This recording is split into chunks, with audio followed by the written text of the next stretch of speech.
How's it going, Hubert and Jennifer? This is my final assignment. I chose to do the case study one, which was the option 2. I found 2 cases very interesting towards my teaching and my career, so here I'm going to share them with you. So the first case is called Rowett versus the York Region School Board. This was done in 1988. Brief overview of what happened. Woodbridge Public School is not one of the schools within the board that has special educational services available. Jacqueline Rowett attended regular classes while at that school, and in May of 1985, an IPRC established by the board identified Jacqueline as an exceptional pupil under the Act and recommended that she would be removed from Woodbridge PS and placed in a self-contained classroom at Gibson PS, which is located approximately 12 miles from her home. So the plaintiffs, which is Jacqueline and her family, they claim that a declaration that the defendants have unlawfully discriminated against Jacqueline by reason of her mental and physical disabilities and have thereby infringed Jacqueline's right to the equal protection and equal benefit of the law without discrimination as guaranteed by Section 15 of the Canadian Charter of Rights and Freedoms, which states, "Every individual is equal before and under the law and has the right to equal protection and equal benefit of the law without discrimination based on race, national or ethnic origin, color, religion, sex, age, or mental and physical disability."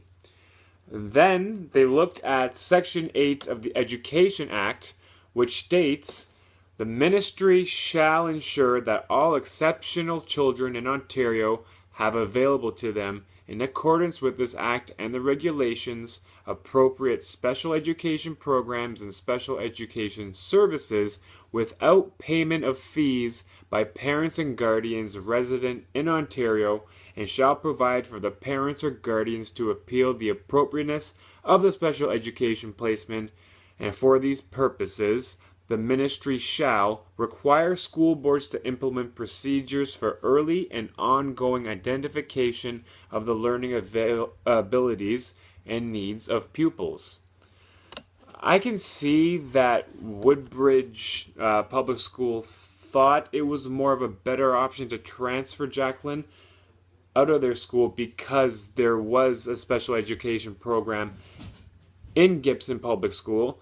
However, I do agree with the Canadian Charter of Rights and Freedoms that clearly says that everybody is equal under the Educational Act, that the school board should have to provide a special education program and special education services without the payment of fees. That's what the plaintiffs stated.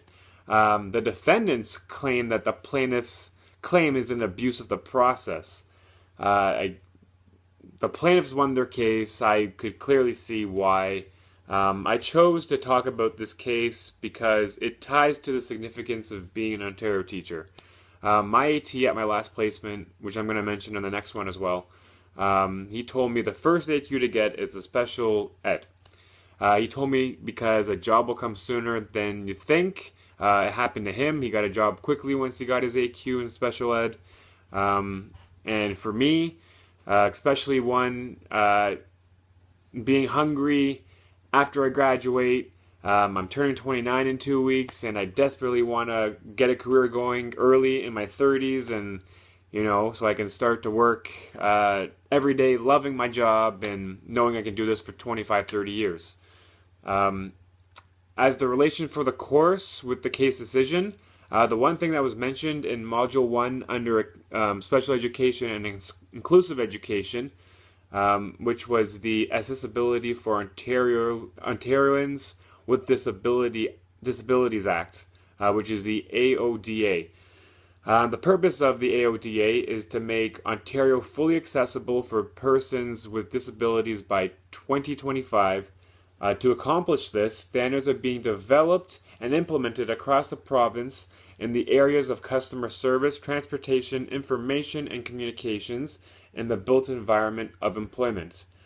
For students, this means everything that was just stated has to be accessible to everyone. School and school boards under the law must make their schools and education generally accessible. This will involve identifying and removing any barriers to persons with disabilities in the school's physical and electronic environments.